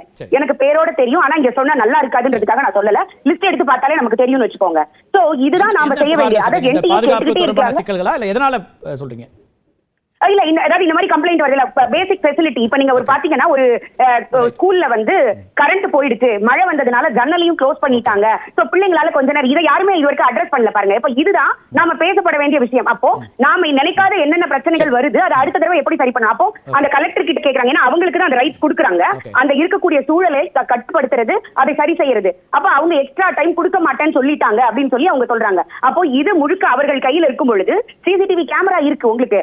அந்த உள்ள வர டைத்துல இருந்து மாணவர்கள் வெளியில போற டைம் வரைக்கும் அத்தனையும் பதிவு செய்யப்படுகிறது. அப்போ கரண்ட் போனது, இப்ப நீங்க வந்து ஜென்செட் இருக்கான்னு ஒரு NTA செக் பண்ணுங்க. இப்ப என் ஸ்கூல்ல நான் பெர்மிஷன் கேக்குறேன்னு வச்சுக்கோங்களேன், நீங்க ஜென்செட் வச்சிருக்கீங்களா, உடனே அதை வந்து ஆன் பண்ண முடியுமா, இதெல்லாம் NTA பாக்கும். ஆனா அன்னைக்கு அது ஒர்க் ஆகல அப்படின்னா அதுக்கு நான் NTA குறை சொல்வேன்னு சொல்ல முடியாது. அப்ப அங்க லோக்கல் வேற ஒரு உதாரணத்தோட இதை பார்க்கலாமான்னு பாருங்க. இப்ப தேர்தல் ஆணையம் தேர்தல் நடத்துது. அங்க இருக்கக்கூடிய ஒவ்வொரு மாநிலத்திலும் இருக்கக்கூடிய அதிகாரிகள் தான் அந்த தேர்தலை நடத்துகிறார்கள். ஆணையம் நேரடியா ஆட்களை வச்சுக்கிறது இல்லை. தமிழ்நாடுனா தமிழ்நாடு அரசில் இருக்கக்கூடிய பணியாளர்கள் இருப்பாங்க, ஆந்திரால ஆந்திரா அரசு, அதுபோல மாநில அரசாங்கங்கள். இப்போ அங்க ஏதாவது தவறு நடக்குதுன்னா அதுக்கு யார் பொறுப்பேற்பா? மாநில அரசாங்கம் பொறுப்பேற்குமா, தேர்தல் ஆணையம் பொறுப்பேற்குமா? சார் தேர்தல் ஆணையம் பொறுப்பேற்கும் சார். தமிழகத்தில் இருக்கக்கூடிய தேர்தல் ஆணையம், ஏன்னா இங்க அவர்கள் தான் நியமிக்கிறாங்க. அதை தான் நான் சொல்ல வரேன். இப்போ அவர்கள் நியமிக்கும் பொழுது அவர்கள் அதுக்கு பதில் சொல்லணும். ஆனா அந்த இடத்துல அந்த லோக்கலைஸ்டா அந்த இடத்துல நிலைமையை சரி செய்யக்கூடியது அந்த இடத்துல இருக்கக்கூடிய தாசில்தார் தானே சரி பண்ணி தேர்தல் ஆணையம் சொல்றீங்க. ஏன்னா நானே தேர்தல் டியூட்டி பார்த்திருக்கிறேன். அங்க இருக்கக்கூடிய தாசில்தாரும் அங்க இருக்கக்கூடிய கலெக்டர் தானே சார் அதுக்கு ரெஸ்பான்சிபிள் எடுத்துப்பாங்க.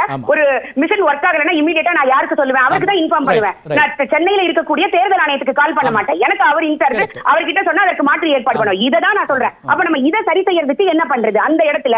அப்ப அவருக்கு ரைட்ஸ் இருக்கு, நாம அதை செய்யணும் அப்படின்னு சொல்றோம். ரெஸ்பான்சிபிலிட்டி யாருக்குங்கறத முதல்ல ஃபிக்ஸ் பண்றேன். நீங்க சொல்ற ஆர்குமெண்ட் நான் அப்படியே எடுத்துக்கிறேன்.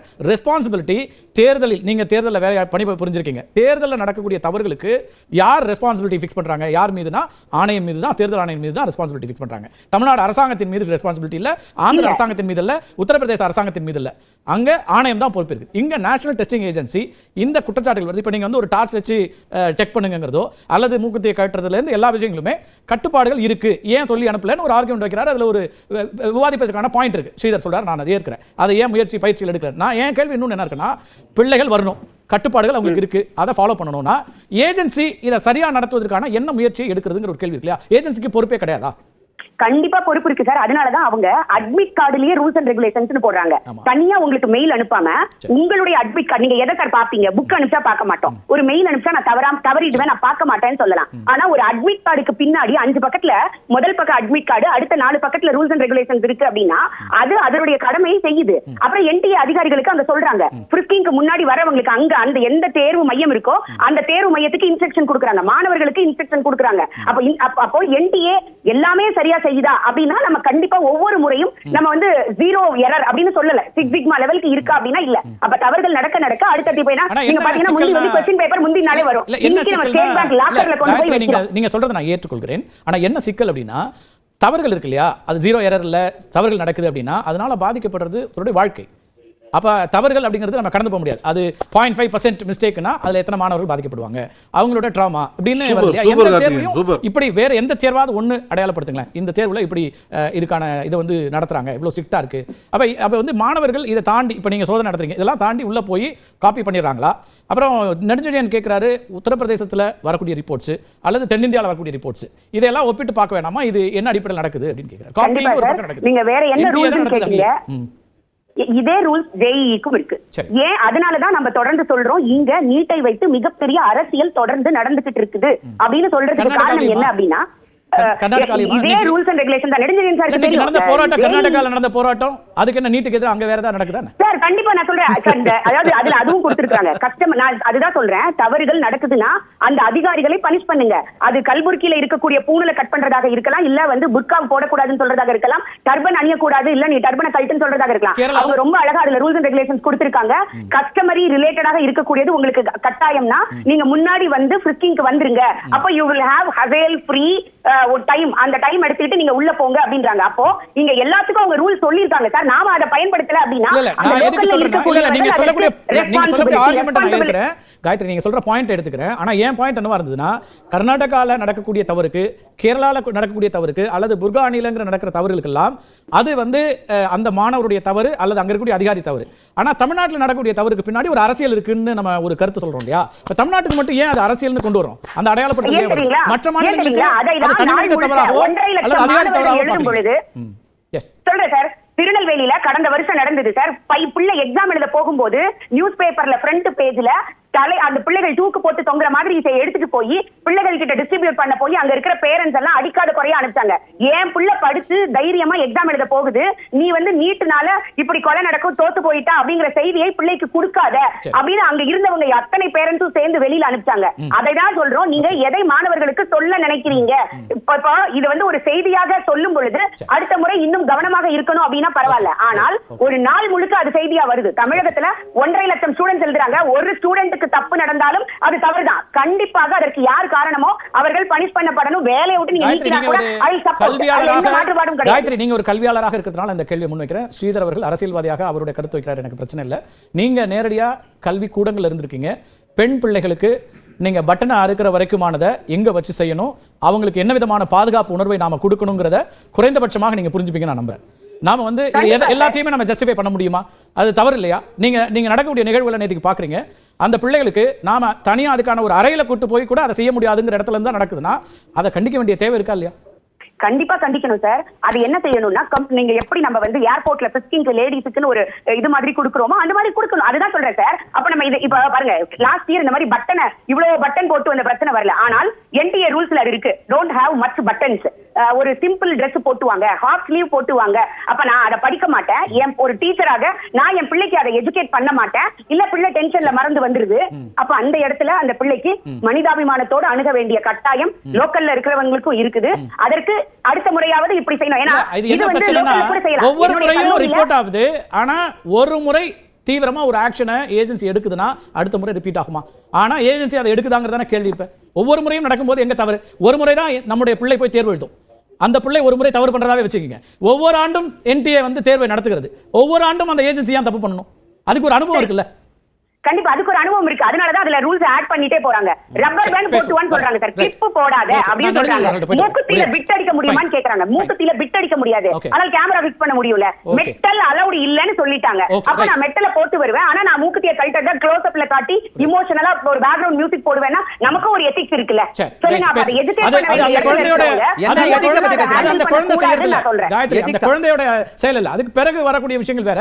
அந்த குழந்தை அந்த நேரத்துல மூக்குத்தியை கழட்டுவதும் அல்லது தேர்வு நேரமாச்சேங்கிற பதட்டமும் இயல்பா இருக்கும். அதுல வந்து அவங்க ஒண்ணும் வேற ஒண்ணும் மியூசிக் ஆட் பண்றதுல அவங்க வேலை இல்ல. அதனால நம்ம இமோஷனலா அதை காமிக்கிறாங்க. அந்த குழந்தை நான் குழந்தையை சொல்லல, நம்மளோட ரெஸ்பான்சிபிலிட்டி தான் சொல்றேன். ஒரு ஆசிரியராக அந்த பிள்ளைக்கு சொல்லி கொடுக்க வேண்டியது என்னோட கடமை இல்லையா? ரைட், நான் நெடுஞ்செழியன் அவர்கிட்ட கேக்குறேன். ஃபைன், பேசு. வர சரவணன். நெடுஞ்செழியன் ஃபர்ஸ்ட் வந்து நீட்டை வந்து இந்த வருஷம் 23 லட்சம் எழுதிருக்காங்க. ஆவரேஜ் அப்ளிகேஷன் காஸ்ட் போட்டீங்கன்னா ஒரு 350 கோடியில இருந்து 390 கோடி சொல்லிக்கிறாங்க. சரியா? நீங்க சொல்ற மாதிரி ஒவ்வொரு ஆண்டும் இந்த தேர்வுக்கு நாங்க இவ்வளவு பணம் செலவழிச்சு, சரிங்களா? இதுல எந்த ஒரு டிரான்ஸ்பரன்சி, இப்போ நீங்க இவங்க ஆர்கியூ பண்ணது டெக்னாலஜில இருந்தாலும் ஹியூமன் விஷன் வந்து தாண்டவே தாண்டாது. நீங்க ஹால்ல 5 இன்விஜிலேட்டர் போடுங்க, எதுக்கு நீங்க இவ்வளவு செக் பண்றீங்க? 1 ஹவருக்கு முன்னாடி வர சொல்லுங்க.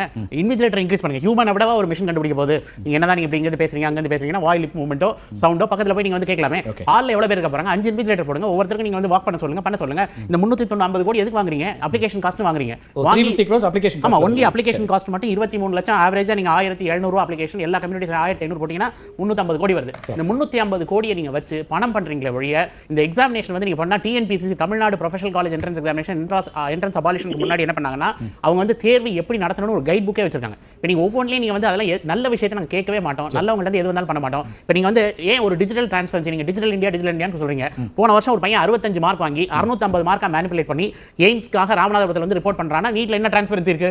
நீங்க வந்து இவ்வளவு பேசக்கூடிய விஷயங்கள் இன்னைக்கு வந்து டிஜிட்டல் இந்தியான்னு சொல்லும்போது எல்லாத்தையும் டிஜிட்டலைஸ் பண்ணுங்க. நீங்க கேமரா காயத்ரி வந்து ஜேஇ உதாரணத்துக்கு சொல்றாங்க. அத பத்தி வெளியில வரல. சொன்னதுல வந்து ஒரே விஷயம், இந்த வருஷம் ஹால் டிக்கெட்ல ட்ரெஸ் கோடே கிடையாது. நீங்க யாரை வேணாலும் கேளுங்க. இப்ப இந்த ஹால் டிக்கெட் என்ன இருக்கு நான் வேணா காமிக்கிறேன். ட்ரெஸ் கோட் நீட்டா ஜேஇ நீட்டுக்கு ட்ரெஸ் கோடே கொடுக்கல. நீங்க ப்ரௌசர்ல கொடுத்திருக்கீங்க, அது கொடுத்திருக்கீங்க, எது வேணாலும் ஹால் டிக்கெட்ல கொடுக்கும்போது நீ இந்த ட்ரெஸ்ல வரணும், இந்த ஃபார்ம்ல வரக்கூடாதுன்னு ஏன் வந்து என்டிஏ கொடுக்கல? அப்ப என்டிஏ கத்துக்க மாட்டேங்குதுன்னா NTA is unfit to conduct any entrance examination. அவங்க சியூடில இதான் பண்றாங்க, ஒவ்வொரு விஷயத்துல இதான் பண்றாங்க. அவங்களுக்கு வந்து ஒரு கவர்னிங் ஒரு பாடி வந்து உண்மையிலேயே டிபேட் பண்ணுதா, டிஸ்கஸ் பண்ணுதா? ஒவ்வொரு இடங்கள்லயும் வந்து நிறைய மிஸ் ஆகுது. இப்ப நீங்க நீட் போர்ஷன்ல இருந்து டெலிட்டட் போர்ஷன்ங்கறாங்க. எந்த போர்ஷன் எந்த போர்டுங்கிறது ஒரு கம்யூனிகேஷன் அவங்க சைட்லயே இல்ல. ஒரு எக்ஸாம் கண்டக்டிங் அத்தாரிட்டி ஒரு எதையும் டிரான்ஸ்பரண்டா ஈவன் டேட்டா நீங்க வந்து எந்தெந்த ஸ்டேட்ல எழுதுனாங்க, எவ்வளவு பேர் நீட்ல எவ்வளவு மார்க் வாங்கினாங்க, எந்த சென்டர்ல, ஏன்னா போன வருஷம் சுப்ரீம் கோர்ட் இன்டர்வென்ஷனால எங்களை எடுத்து அனலைஸ் பண்ணும்போது நிறைய கோச்சிங் சென்டர் உள்ள இடங்கள்ல ஒரு சில சென்டர்ஸ் மட்டும் 200 மார்க் நிறைய வாங்குறாங்க, 650 மேல வாங்குறாங்க. அப்படின்னா அந்த டிரான்ஸ்பரன்சி இன்ஃபர்மேஷனை ஏன் பப்ளிக் கொடுக்க மாட்டேங்கிறீங்க? அப்படின்னா எல்லாத்தையும் மறைக்கிறீங்க. ஒரு டிரான்ஸ்பரன்சி இல்லாத ஆர்கனைசேஷன் வந்து unfit to organise any entrance examination. அதனால என்டிஏ இதை வந்து கேன்சல் பண்ணணும், என்டிஏவே இருக்க கூடாதுங்கிறது என்னோட வேண்டுகோள். ஏன்னா போன வருஷம் நீட்டும் பார்த்தாச்சு, ஒவ்வொரு வருஷமும் வேற என்ன ஒரு ஏஜென்சி கிட்ட தவறு இருக்கு, அப்ப வேற ஏஜென்சி கண்டக்ட் பண்ணுமா? அப்ப என்ட்ரன்ஸ்னு ஒன்னு தேவையா இருக்கு, அதை வச்சு தான் நாங்க செலக்ட் பண்ண முடியும். நுழைவுத் தேர்வு வேண்டாம்னு தான் சொல்றோம். நீங்க நுழைவுத் தேர்வு கொண்டு வந்து நீங்க நுழைவுத் தேர்வு கண்டக்ட் பண்றது கூட உங்களுக்கு எலிஜிபிலிட்டி இல்லையங்கிறத எங்களுக்கு வருந்தத்தக்க விஷயம் இருக்கு. கரெக்ட் இல்லையா? ஓகே திரு ஸ்ரீதர் சொல்லுங்க. இல்ல இவ்வளவு குழப்பங்களை வச்சிருக்கிற ஒரு ஏஜென்சி நடத்தும் போது அதை எப்படி ஜஸ்டிஃபை பண்ண முடியும்னு கேட்கிறாரு. அதாவது இதில் எந்த குழப்பமே இல்லைங்க. மாணவர்களுக்கு இன்னும் கூட நான் ஏற்கனவே குறிப்பிட்டது மாதிரி இன்னும் கூட அவங்களுக்கு கொஞ்சம் புரிந்துணர்வை ஏற்படுத்த வேண்டியது பெற்றோர்களும் ஆசிரியர்களும் பயிற்சி மையங்களுடைய கடமை. இதுல ஒரு கடமை இல்லையா? பயிற்சி மையங்களுக்கு என்ன வேலைங்க? எங்க பயிற்சி மையம் தெரிஞ்சோ தெரியாமலோ பயிற்சி மையம் இருக்குதுங்க. நீங்க இதுக்கு முன்னாடி மருத்துவ நீட்டுக்கு வரதுக்கு முன்னாடி யாரும் மருத்துவ கல்லூரி இடங்களை வாங்குறாங்க, அதுக்கு தனியா பள்ளி நடத்தினாங்க. அவங்க தெரிஞ்சோ தெரியாமலையோவா? பயிற்சி மையங்கள் தெரிஞ்சோ தெரியாமலையோ இருக்கா? இது தெரியாம போச்சு நமக்கு. தெரிஞ்சோ தெரியாமலோ புரிந்துணர்வை ஏற்படுத்த வேண்டியது பெற்றோர்களும் ஆசிரியர்களும் பயிற்சி மையங்களுடைய கடமை. இதுல ஒரு கடமை இல்லையா? பயிற்சி மையங்களுக்கு என்ன வேலைங்க? எங்க பயிற்சி மையம் தெரிஞ்சோ தெரியாமலோ பயிற்சி மையம் இருக்குதுங்க. நீங்க இதுக்கு முன்னாடி மருத்துவ நீட்டுக்கு வரதுக்கு முன்னாடி யாருங்க அதிகமா மருத்துவ கல்லூரி இடங்களை வாங்குறாங்க, அதுக்கு தனியா பள்ளி நடத்தினாங்க. அவங்க வந்து +1 +2 எக்ஸாம் சேர்த்து திரும்ப திரும்ப திரும்ப அவர்கள் வந்து 9th ஸ்டாண்டர்ட்ல இருந்து நீட் கோச்சிங் இல்ல அதுதாங்க இப்ப அட்வான்ஸா போயாச்சு எல்லாமே. இல்ல இதுக்கு முன்னாடி நாங்க திரும்ப திரும்ப ஒரு வெள்ளை அறிக்கை கேட்கறோம், இதுல அரசியல்னு சொல்லிட்டு. ஏன்னா நீட்டை வந்து நாங்க வந்த உடனே முதல் கையெழுத்து போட்டு நீக்கிறோம்னு சொல்லி தான் வந்தாங்க, அதெல்லாம் நமக்கு தெரியும். ஆனா இதுல ஏன் அரசியல் வந்ததுன்னு சொன்னா, இந்த தனியார் பள்ளிக்குள்ள படிச்சு அந்த மாணவர்களை வந்து ஒரு இந்த பவுல்ட்ரியில இருக்க கோழிங் மாதிரி பயன்படுத்தி மார்க் எடுக்கிற மிஷின் மாதிரி ஆக்கி அவங்கள தான் அதிகபட்சமாக மருத்துவ கல்லூரியில சேர்ந்தாங்கன்றதுல இப்ப நீட் பயிற்சி மையங்கள் மாறி அதுதாங்க நீட் வந்து நீங்க அந்த பவுல்ட்ரி சொல்றீங்கல, போன வருஷம் 720 மார்க் எடுத்து தமிழகத்தை சேர்ந்த மாணவன் சொல்றான், நான் வந்து சிபிஎஸ்இ பள்ளிகளில் படிச்சது அப்ப அந்த பாடத்தை ஒழுங்கா படிச்சேன் அவ்வளவுதானே தவிர எனக்கு தனியா கோச்சிங்கே தேவையில்லை, நான் 720 மார்க் எடுக்க முடியும். தமிழகத்தை சேர்ந்த மாணவன் தான் இதை ப்ரூவ் பள்ளியே வந்து அதுக்கான பயிற்சி நடத்துற பள்ளி தான். திறமை இருக்குங்க சார். அந்த பள்ளியோட கிளைம் என்ன தெரியுமா? நாங்க சிறப்பு வகுப்பு பயிற்சி கொடுக்கிறோம். தனியார் பள்ளி அதாவது ஒரு விஷயம் ஏற்கனவே இருந்ததை விட இப்ப வந்து என்னன்னா மாணவர்களுக்கு இன்னும் வாய்ப்பு அதிகமா இருக்குன்னு சொல்றோம். ஏழை குழந்தை மாணவர்களுக்கு இப்ப 7.5% அரசு பள்ளிக்கூடத்துல இருந்தாங்கல்ல, அந்த வாய்ப்பு முன்னாடி மறுக்கப்பட்டது. இது எல்லாம் தான் காரணம். 7% வந்து மத்திய அரசாங்கத்தால இல்ல, இங்க இருக்கிற மாநில அரசாங்கத்துக்கு இதை செய்யுங்கன்னு சொன்னதே மத்திய அரசாங்கம் தான். போன தடவை நடந்த எடப்பாடி அவர்கள் கையெழுத்து போடாம இருந்தாரு. அதற்கு திமுக போராட்டம் நடத்தி 7.5% இடஒதுக்கீடு கவர்னர் கையெழுத்து போட வச்சது திமுக. சம்பந்தம் இல்ல. ஒரு விஷயம் ஒரே விஷயம் போய் சொல்லாதீங்க. காந்தி செல்வன் யாரு? போய் சொல்லாதீங்க. காந்தி செல்வன் யாரு? காந்தி மோடி யாரு? நரேந்திர மோடி யாரு? நரேந்திர மோடி யாரு? நரேந்திர மோடி யாரு? நாட்டுடைய பிரதமர். அப்படிதான் காந்தி செல்வன் இங்க போன ஒரு அமைச்சர், ஒன்றியத்துறை அமைச்சரா இருந்தார். காந்தி செல்வன் உண்மையை பேசுறதுக்கு ஒரு தைரியம் வேணும். காந்தி செல்வன் இதுல டேபிள் பண்ணாரா பண்ணலையா? டேபிள் பண்ணாரா பண்ணலையா? அவர் திமுக அமைச்சர் தாங்க, காங்கிரஸ் தான கொண்டு வந்தாங்க. ஆர்எஸ்எஸ் எங்க வந்தது? அப்ப தமிழ்நாட்டுல தேர்வு நடந்துச்சா? இதுல வந்து மிகப்பெரிய ஊழல் நடந்துட்டு இருந்தது தமிழ்நாட்டுல. காரணம் என்ன? காந்தி செல்வன் இருந்தபோது டேபிள் பண்ணப்பட்டது. டேபிள் பண்ணது யாரு? நரேந்திர மோடி இருக்கும்போது நேஷனல் மெடிக்கல் கவுன்சில் ஆக்ட் 14 வரப்பட்டது. சார் ஒரு நிமிஷம், டாக்டர்லாம் நிறைய கருத்து இந்த விஷயங்களை பேசிட்டு நம்ம அரசியல் கோர்ட்டுக்கு போய் இல்லங்க, கோர்ட்டுக்கு போய் காங்கிரஸ் இத மீண்டும் வாதாடி நம்ம தமிழகத்தை சேர்ந்த வக்கீல் தான் அதெல்லாம் கொண்டு வந்தாங்க. இது வரலாறு. தேவையில்லாம இன்னைக்கு வந்து ஆர்எஸ்எஸ் அது இது தேவைப்படாம பேசுறாங்க. திமுகவுடைய மனமாற்ற அரசியல் கட்டாயம் பேச. நான் அத சொல்றேன். இது ஒரே விஷயம் நான் சொல்றது கேளுங்க. 10 வருஷத்துக்கு முன்னாடி ஒரு இன்டர்வியூல திமுகவை சேர்ந்த அப்ப இருந்த பொருளாளரா சொன்னாரு, நான் ஒரு டாக்டர் கொஞ்சம் டால்பின் சொல்றதை கேளுங்க டாக்டர்.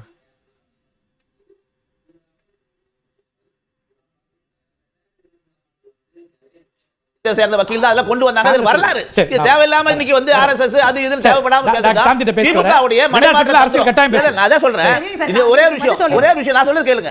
10 வருஷத்துக்கு முன்னாடி ஒரு இன்டர்வியூல திமுகவை சேர்ந்த அப்ப இருந்த பொருளாளரா சொன்னாரு, நான் ஒரு தனியார் கல்லூரி ஓனர்கிட்ட போய் கேட்டேன் 2 கோடி கொடுங்க நிர்வாகத்துக்கு, அவர் 1 கோடி தான் தரேன்னாரு. அப்ப ஒரே ஒரு உதவி செய்யுங்க, நீங்க அரசாங்கத்தினுடைய மருத்துவ கல்லூரிக்கு மாணவர்களை சேர்ப்பீங்கல்ல, அந்த லிஸ்ட் எனக்கு கொடுங்க, நாங்க அவங்களே திருப்பியும் கொடுத்துட்டு அவங்க எல்லாரும் அங்க சேர்ந்துட்டாங்கன்னு புதுசா சேர்க்கறேன்னு சொன்னாரு. இந்த மாதிரி தான் நடந்ததே தவிர இதுல ஏழை மாணவர்களுக்கு அரசாங்க மாணவர்களுக்கு இதுல வாய்ப்பே கிடைக்கல. அதனால தான் நாங்க இதெல்லாம் தெரியல. இதெல்லாம் தெரிஞ்ச திமுக ஒரே கையெழுத்துல நீட்ட ஒழிப்புன்னு சொன்னீங்க. ஒழிக்க முடியல. ஒரே கையெழுத்துல ஒழிங்க. பாஜகவுடைய மோசடி தான் நீட் ஒழிக்க போறதுக்கு காரணம். அது ரெண்டு பேரும் பேசாத. முன்னாடி சாந்தி காந்தி செல்வன் பதிலா வரலாறுல இருக்கட்டும். 2019 நேஷனல் மெடிக்கல் கமிஷன் ஆக்ட் மூலமாக பாஜக கவர்மெண்ட் நீட்ட கொண்டு வந்துச்சு. நெக்ஸ்ட் கொண்டு வந்துச்சு. சார் நான் பேச சார் ப்ளீஸ் நீங்க பேசாதீங்க. இல்ல தவறு. நான் பேசும்போது நீங்க சொல்லுங்க. அதுக்கு முன்னாடி வந்தாச்சுங்க. நீங்க சொல்லிட்டீங்க. அவங்க கருத்து என்ன சொல்றாங்க? அவங்க நிறுத்த சொல்லுங்க. நான் பேசி முடிச்ச பிறகு பேச சொல்லுங்க. This is not right. So தவறு.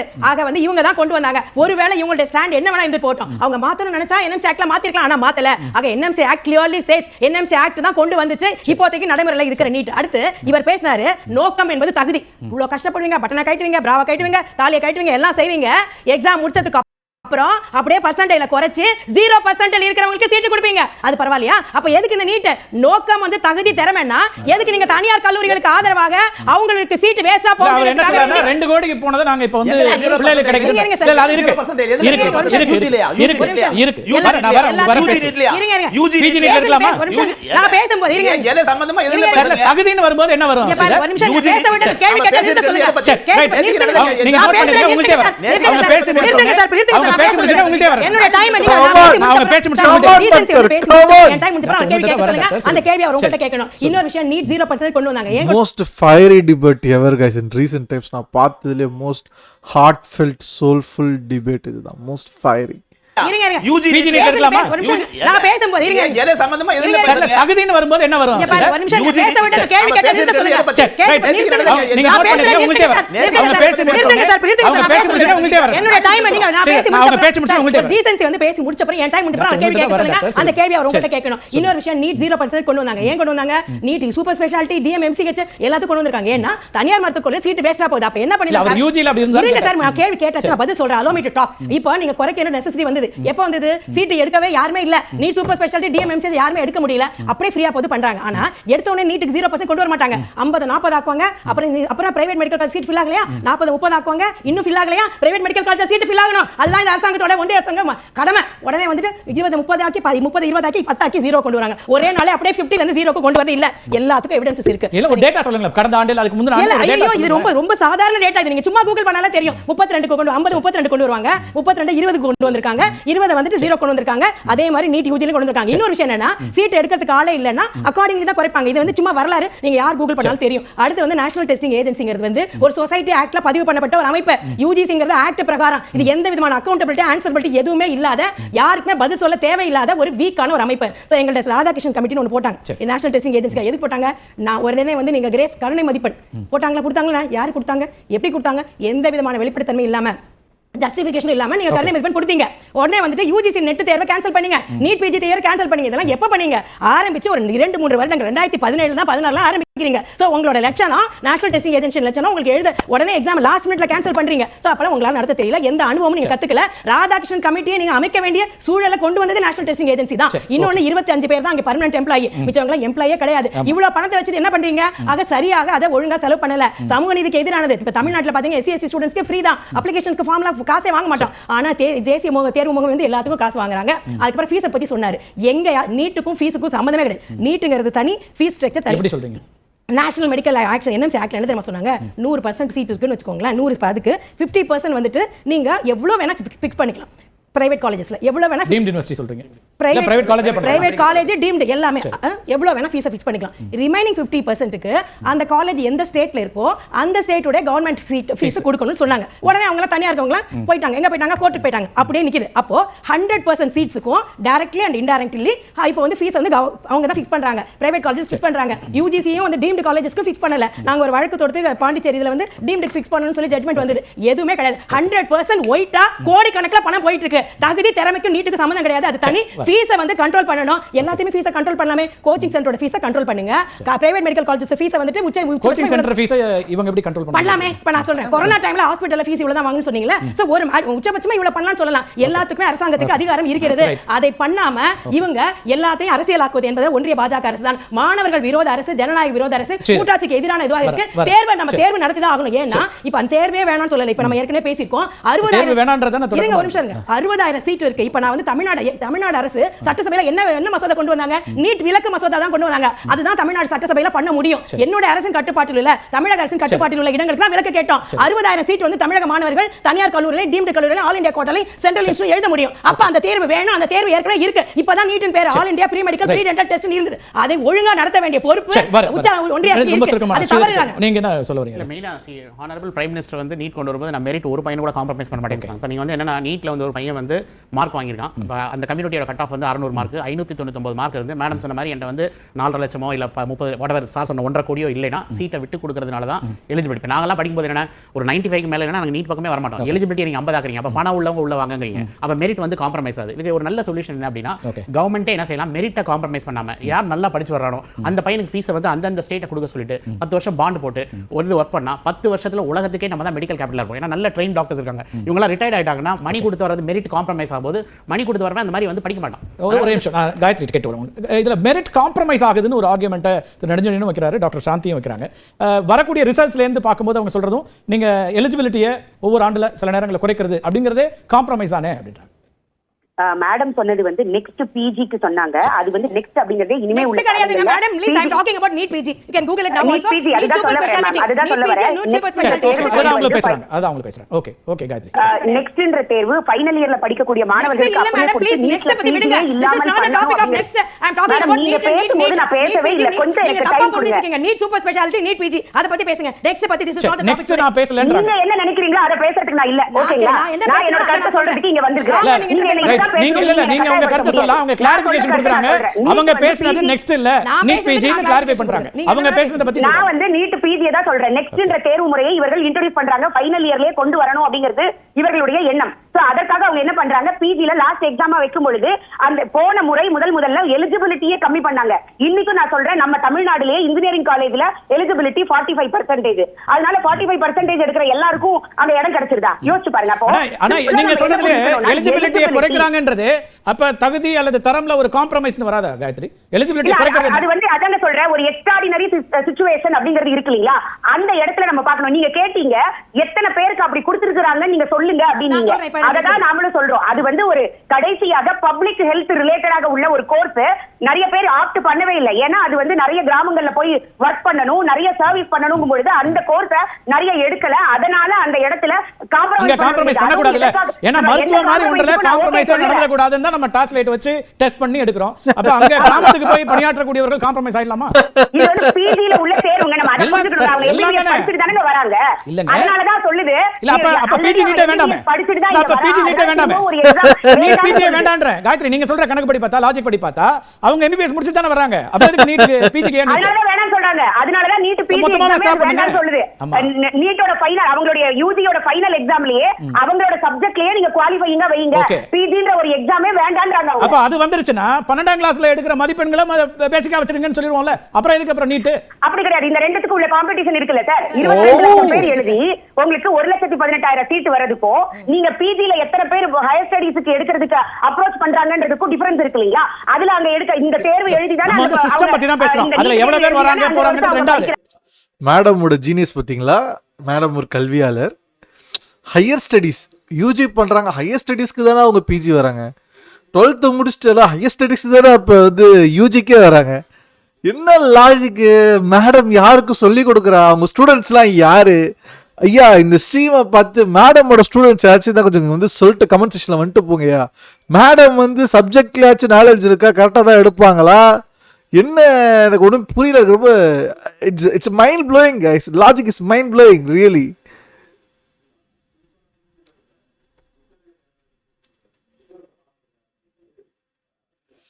இப்போ நீங்க பிஜில எத்தனை பேர் ஹையர் ஸ்டடீஸ்க்கு எடுக்கிறதுக்கு அப்ரோச் பண்றாங்கன்றதுக்கும் டிஃபரன்ஸ் இருக்கு இல்லையா? அதுல அங்க எடுக்க இந்த தேர்வு எழுதி தான நம்ம சிஸ்டம் பத்தி தான் பேசுறோம். அதுல எவ்வளவு பேர் வராங்க போறாங்கன்றது ரெண்டாவது. ஒரு சிஸ்டம் ஏன் இன்ட்ரோ듀ஸ் பண்றோம்? இல்ல ஏன் கேள்வி என்னன்னா, ஒரு சிஸ்டத்தை ஏன் இன்ட்ரோ듀ஸ் பண்றோம்? தகுதியானவர்கள் வரணும்ன்றீங்க. தகுதியானவர்கள காம்ப்ரமைஸ் ஆகும்போது இல்ல அது எண்ணிக்கை கம்மி அப்படி நம்ம பார்க்கவே முடியாது. எண்ணிக்கை எப்ப வேணா கூடலாம் குறையலாம். ஆனா ஒரு சிஸ்டம் சரியா இருக்கணும். அதானே ஒரு எந்த ஒரு தேர்வு முகமோ அல்லது என்ன ஒரு சிஸ்டத்துக்குள்ள போறோமோ அது எல்லாத்துக்குமான ஒரு விஷயமா வரணும்ல.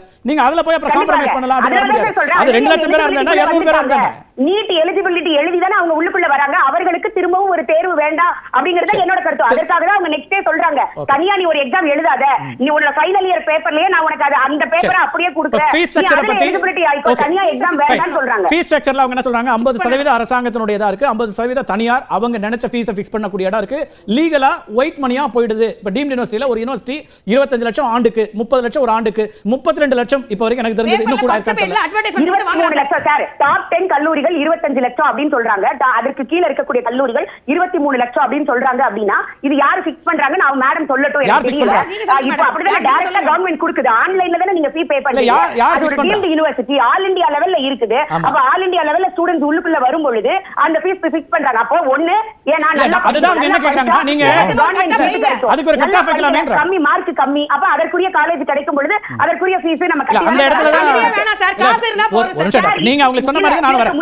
50 மார்க் எடுத்தவங்க சார், 50% எடுத்தவங்க இதற்கு முன்னாடி டைரக்டா பிரைவேட் யுனிவர்சிட்டிட்ட போய் காசை கொடுத்து சேர்ந்தாங்களா இல்லையா? ஆனா இன்னைக்கு கவுன்சிலிங் வந்து கவுன்சிலிங்ல இப்போ என்ன நடக்குது? லிஸ்ட் வச்சு தானே வர முடியும். இல்ல இப்போவும் அதே மதிப்பெண் எடுத்துட்டு தனியார்ட்ட போய் நான் அதிகமா ஃபீஸ் கொடுத்து நான் அட்மிட் ஆக முடியுமா முடியாதா? அப்படினா முடியாது சார். ஏன்னா கவுன்சிலிங் சார் மேனேஜ்மென்ட் கோட்டாவுக்கும் கவுன்சிலிங் இருக்கு. அந்த கவுன்சிலிங் மூலமா தான் வருது. நாலாவதாக இருக்கக்கூடிய ஸ்டே வேகன்சின்னு ஒன்னு இருக்கு. அந்த ஸ்டே வேகன்சிக்கு கூட லிஸ்ட் கவர்மெண்ட் கொடுத்து அதுல இருக்கிறவங்க மட்டும் தான் அங்க ஜாயின் பண்ண முடியுது. அந்த ஸ்டே வேகன்சில 1 or 2 கேसेस அப்படி இருக்கலாம். நான் 100% இல்லன்னு சொல்லல. 100% தான் இருக்கணும் ஒரு டெஸ்டிங் ஏஜென்சினா. இல்ல ஒரு மெத்தட் வந்து அப்படி தான் இருக்க முடியும். காயத்ரி எல்லாத்துலயும் நீங்க எக்ஸம்ஷன்ஸ் இருக்கு, அது 1% தான் அப்படின்னு நம்ம எல்லாத்துக்கும் நம்ம லேப் சொல்லிட்டே போக முடியல சார். இன்னைக்கு நான் 30 சீட் இருந்த இடத்துல இன்னைக்கு 2 சீட் அதுவும் கவர்மெண்ட் கொடுக்கிற லிஸ்டுக்குள்ளன்னு வரும்பொழுது அந்த எலிஜிபிலிட்டி கிரைட்டீரியா ஃபுல்ஃபில் ஆகுதா இல்லையான்றது நான் வரேன். நினைஞ்சு சார் என்ன அதுல ரியாலிட்டி என்ன இருக்கு? நான் உங்ககிட்ட வர சீரியஸ் சார். நாங்க வந்து நீட் எழுதி வர டாக்டர் நாங்க வந்து வெளிய வச்சு சுடுற மாதிரி அவங்க மேடம் வந்து நீட் யூஜி சரி பிஜி சரி சாய்ஸ் ஃபில்லிங்னு ஒன்று கொண்டு வந்திருக்காங்க. இப்போ நான் வந்து பையன் வந்து தமிழ்நாட்டுல இருந்து ஒரு பையனை தெரியாம போய் அசாம் திப்ருகர் மெடிக்கல் காலேஜ்ல போட்டானா கவர்மெண்ட் மெடிக்கல் சீட் நான் சொல்றேன் ஆல் இந்தியா ப்ரீ மெடிக்கல்ல போய் நீட்ல பிஜி ஆல் இந்தியா கவுன்ஸ் கோட்டால போட்டீங்கன்னா நீங்க வந்து 30 லட்சம் ரூபாய் பாண்ட் பே பண்ணணும். 5.5 வருஷம் கம்பல்சரி நீங்க அசாம். அப்ப நான் அந்த பையனை தாரவாத்துல அசாம் கொடுக்குற மாதிரி.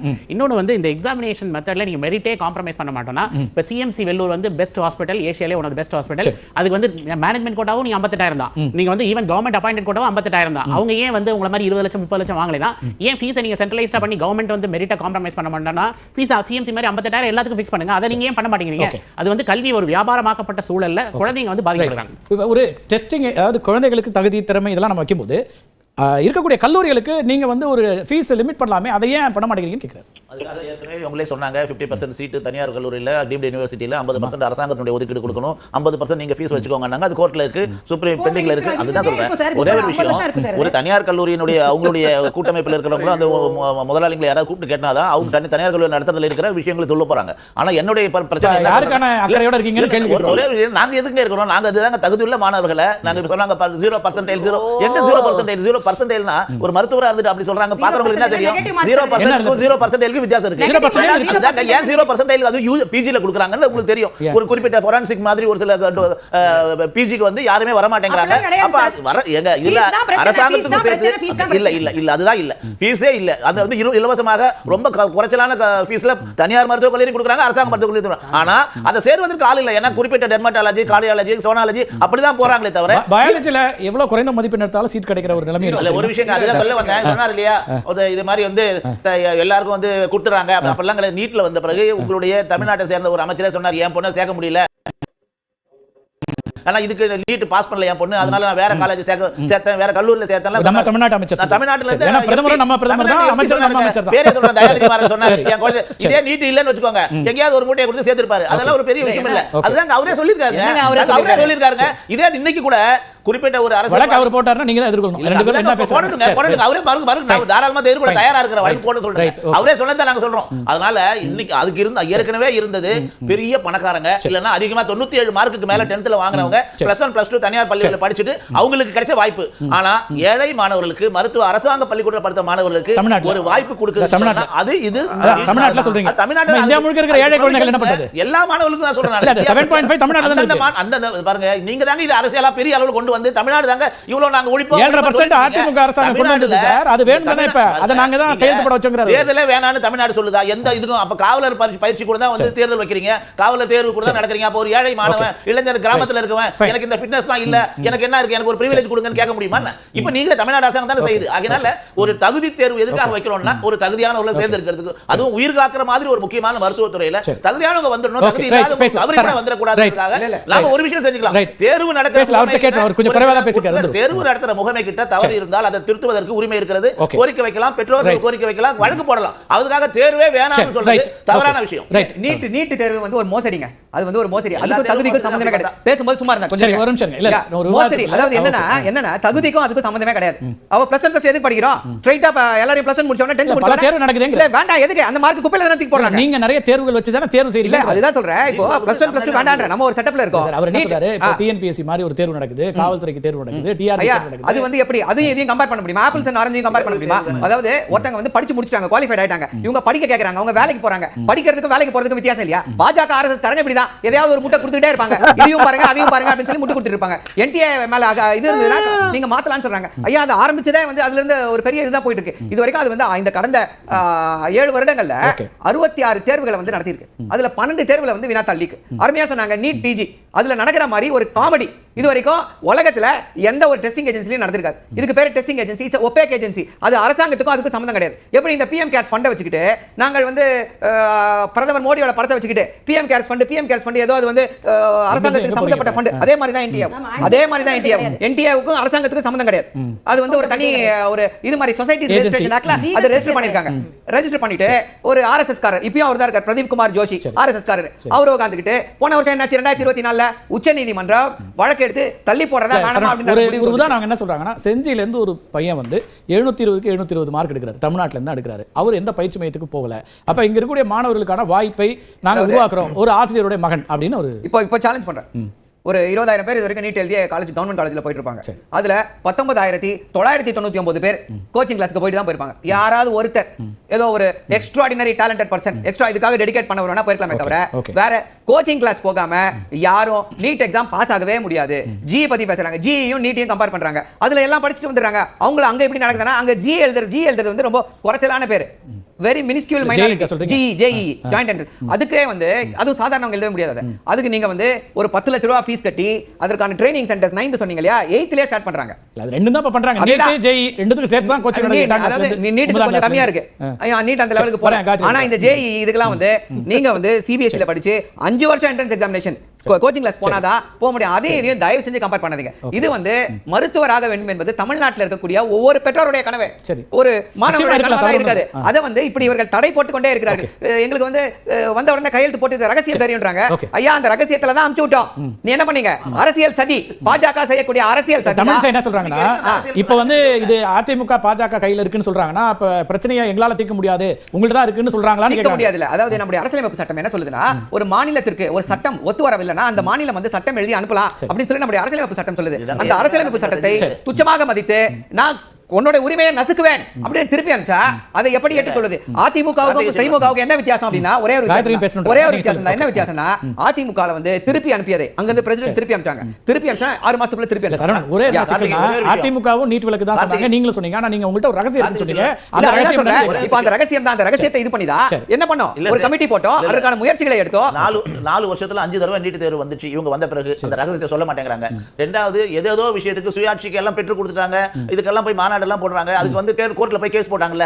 நீட்டுக்காக சுப்ரீம் கோர்ட் கொடுத்தது. இந்த கேள்வி வர அரசாங்கம் சுப்ரீம் கோர்ட்ல கேஸ் போடல. அது மட்டும் ஒரே ஸ்மால் ஷார்ட் அண்ட் ஸ்வீட். பாஜக இப்படித்தான் மாநிலங்களுடைய உரிமைகளை நசுக்கிக் கொண்டே இருக்கு. 7,000 63,000 கோடி கட்ட மெட்ரோ இருக்கு, கொடுக்க மாட்டோம். நாங்க கொடுக்க வைத்தோமா இல்லையா? அதே போல 2000 இதுக்கு நீதிமன்றம் மகன் ரேகா திட்டம் என்னாச்சு 4000 கோடி கேட்டா ஆணவமாக பேசினாங்க, வாங்கணுமா இல்லையா? அதே போல கேஸ்ட் சென்சஸ் கொடுக்க முடியாது, அதே ஆணவத்தோட பேசினாங்க. கேஸ்ட் இந்தியாவை துண்டாடுகிறீர்கள், அர்பன் நக்சல்ஸ்னு பேசினாரு இந்தியாவுடைய பிரதமர். இன்னைக்கு அதை சாதித்து காட்டிட்டோமா இல்லையா? பாஜகவுடைய மூஞ்சில கரிய பூசுவோம், பாஜக மூஞ்சில கரிய பூசுவோம். 10 வருஷம் கண்டிப்பா ஏகே ராஜன் கமிட்டில 2 விஷயங்கள் சொல்லியிருந்தாரு. ஒண்ணு வந்து ரிப்பீட்டர்ஸ் அதிகமாக இருக்கிறாங்க, கோச்சிங் கிளாஸ்க்கு போறாங்க அப்படின்னு சொல்லிட்டு. ஆனால் அந்த இரண்டுமே ஆர்டிஐ மூலம் பொய்ன்னு நிரூபிக்கப்பட்டிருக்கு. அவர்கள் கிட்ட எந்த தரவுமே இல்லாம ரிப்பீட்டர்ஸா நிறைய இருக்கிறாங்க.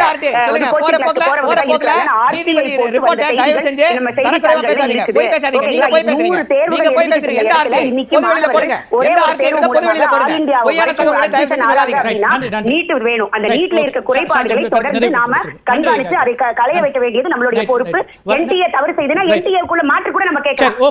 இன்னைக்கு சர்வே முடிவு பார்த்து நான் நிறைவு கருத்து. நன்றி. இன்றைக்கு எடுத்த சர்வே முடிவு பார்த்தலாம் சுருக்கமா ஒரு லைன்ல நிறைவு கருத்து. நேரம் இல்ல, செய்திக்கான நேரம். நீட் தேர்வின் புனிதத்தை அதிகாரிகள் கெடுக்கிறார்கள் என்று டாக்டர் தமிழிசை பேசியிருப்பது உள்நோக்கம் உடையது, அல்லது திமுகவுக்கான பதில் அப்படின்னா அது 75% பேர் உள்நோக்கம் அப்படின்னாங்க. 12,000 பேர்ல டாக்டர் சட்டப்பூர்வமா நேஷனல் டெஸ்டிங் ஏஜென்சி சொசைட்டி ஆக்ட்ல இருக்கு சட்டப்பூர்வமான ஒரு அமைப்பை ஏற்படுத்தி வெளிப்படைத்தன்மையுடன் நியாயமாக ஒரு தேர்வை ஒன்றிய அரசாங்கத்தில் இருக்கிற சீட்டுக்கும் தனியார் சீட்டுக்கும் அரசு நடத்தணும். சொல்யூஷன் என்ன சார் பண்ணுங்க? சொல்யூஷன் வந்து நீங்க வந்து மெரிட்டை காம்ப்ரமைஸ் பண்ணாதீங்க. மெரிட்டுக்கு வந்து கவர்மெண்ட் ஸ்பான்சர் பண்ணுங்க.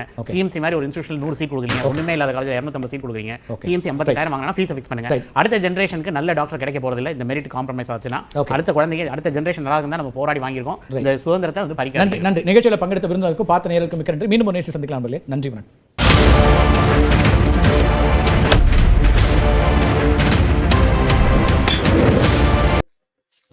ஒரே ஃபன்னாக இருந்துச்சுல கைஸ் நியூஸ் ரியாக்ட்.